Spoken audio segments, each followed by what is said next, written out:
मौसम वैज्ञानिक दो तरह के होते हैं, एक जो वाकई में मौसम को जानते हैं और दूसरे जो सिर्फ चुनाव के वक्त में ही मौसम को पहचानते हैं और फिर उसी हिसाब से अपना माहौल तय करते हैं। और चुनावी मौसम में फिजा भांप लेने वाले को असल में नेता कहते हैं इस देश में तो कई ऐसे पॉलिटिशियन हैं, लेकिन नीतीश कुमार अभी भी इस लिस्ट में पहले नंबर पर हैं।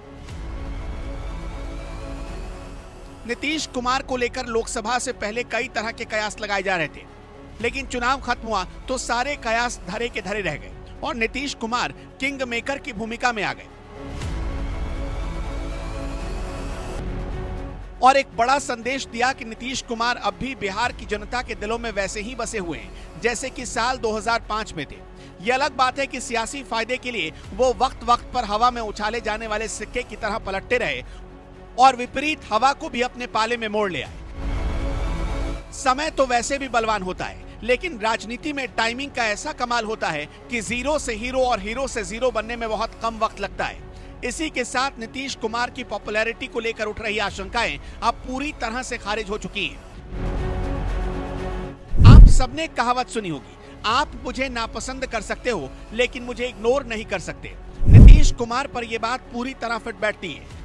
अभी सोशल मीडिया पर एक पोस्टर वायरल हो रहा है जिसमें लिखा गया है नीतीश सबके हैं। अब इस पोस्टर के मायने समझिए। इससे यह संदेश देने की कोशिश है कि लोकसभा चुनाव में बिहार में 12 सीटें जीतने वाली नीतीश कुमार की पार्टी जेडीयू का महत्व सिर्फ गठबंधन की राजनीति में ही नहीं बढ़ा, बल्कि फिर से नीतीश कुमार की अहमियत बढ़ गई।